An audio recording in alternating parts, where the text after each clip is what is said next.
Здравейте, уважаеми зрители! Ние сме Футболна мания, новият канал в YouTube. Аз съм Чопо. Аз съм Кокича. Аз съм Тонкс. И тримата сме футболисти. Вълките шапистрица. Днес ще снимаме 15 вида футболни треньора. Затова, ако ви харесва видеото, лайк Е, subscribe. Стика барата.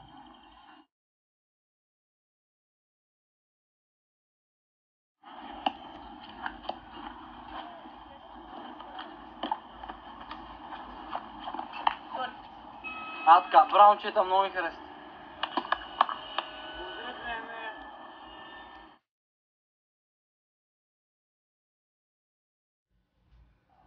Искам от тебе. Нормално.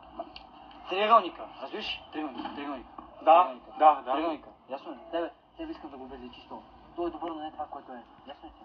Ясно ли ти е? Това е правилно. Ами. Сега, вие двамата. Давай. Вие отборче. Сега какво трябва да правим? Да не е първо.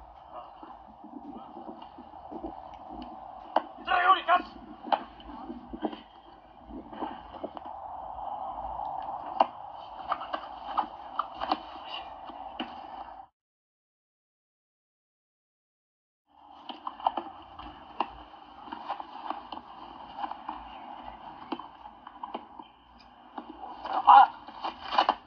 Не мога така! Не мога! Ей! Аз твоята мама ще... Ей! Ей!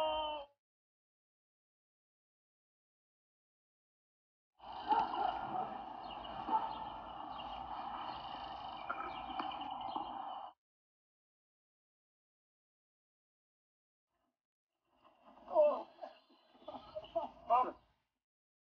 Ей, тише! Червен, бабе! Нямаше фаул. Аре, бе! Няма как. Кое? Този, който пада, пада комично. Е, така пада. Така комично. Това си рикава в атака. Няма. Що да се жона?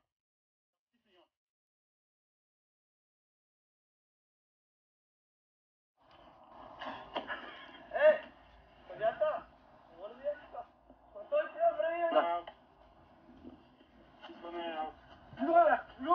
Плюй преди да спута, бе! Плюй го, бе! Ти добре ли си, бе? Плюй го!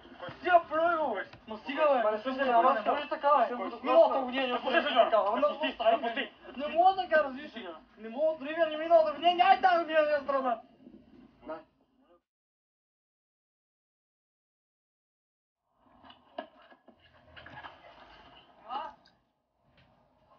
Хайде, бе!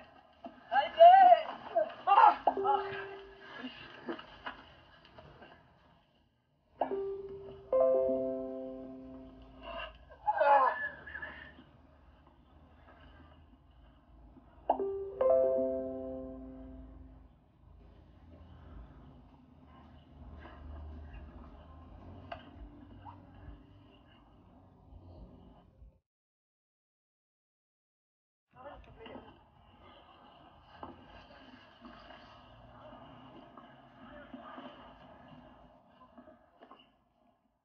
Аре, бе! Come аре, бе! Аз свой... Дай го на вратаря.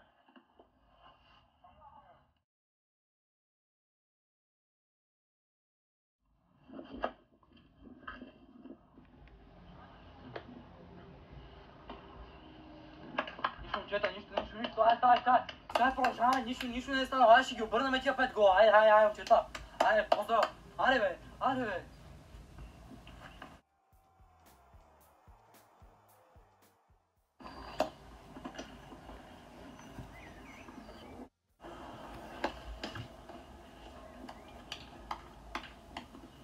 Така, стой! Не скача!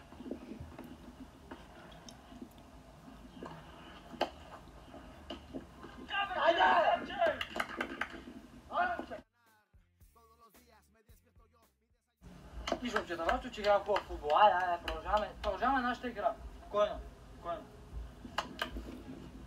Концентрация, тук в главата е всичко, главата.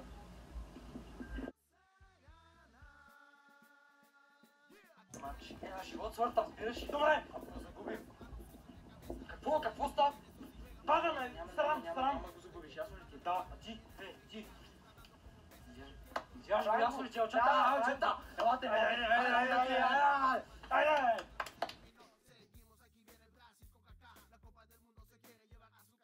като цяло терена беше главната причина за да отговори. Не ми хареса организацията на самия терен, също така публиката наистина много помогна на Атлетик. Не бяха много хора, но наистина много се чуваше. Пречеше на нашите играчи на психиката им. Имаха и много кадрови проблеми, наистина много кадрови проблеми. Някакви други проблеми, освен кадровите и с терена? Други проблеми? Не мога да се оплача, но като цяло ви казвам, организацията не беше на ниво и това много попречи. Имахме много контузии. Делегата на матча се забави и не светнаха прожекторите. Това попречи ли на психиката на вашите играчи? Интересен въпрос, да кажем, че е попречило и сега ще оправим грешката в следващия кръг. С кой играете следващия? С ССК, надявам се да вземем. Благодаря. Ясно, благодаря. Успех за напред. Това беше треньора на Славия София, Георги Шопов. Тук приятно ми беше под предаването на живо в Куклен. Ние за вас, за Вестник Стършо.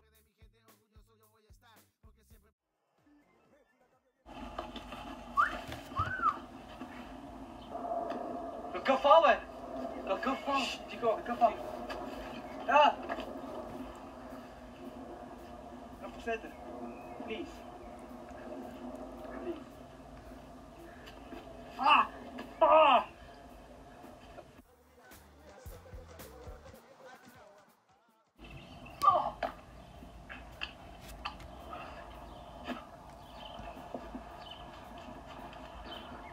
Айде!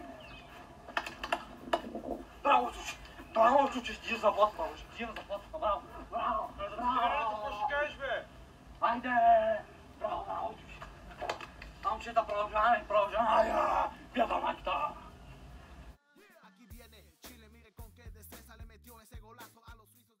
Здравейте, ние отново сме с Вестник Стършил, аз съм Калиан Тренадафилов и тук при мен отново е Георги Шопов, който ще поговори днеска малко за победата срещу ЦСК посред армията.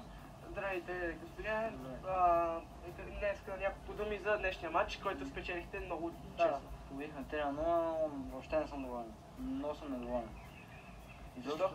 Много повече очаквах от своите футболисти, но Терена този път как беше? терена беше хубав. Беше хубав терена, нищо не ни оправдава, че сме накъдени, не може да дадем два паса. Осветление имаше ли? Имаше осветление, всичко беше на Козирка? Козирка, да, но не съм доволен. Определено не съм доволен от Кадрови играта на проблеми нашата имахте ли? Никакви кадрови. Всички се бяха върнали. Всички се бяха. Вашият отбор заслужаваше ли победата? Не. Абсолютно случайна победа. Радвам се за 3 точки, но въобще не се радвам за играта. Много повече очаквам от своите. С тази победа се издигате на 19-то място. Доволни ли сте? Да, много сме доволни. 19-то място. Има още много кръгове до града, може да станете шампиони. Ще се опитаме, да. Разликата е малка. Ще се опитаме да се. Първият любимец 13 е само с 24 точки над вас. 24. Само.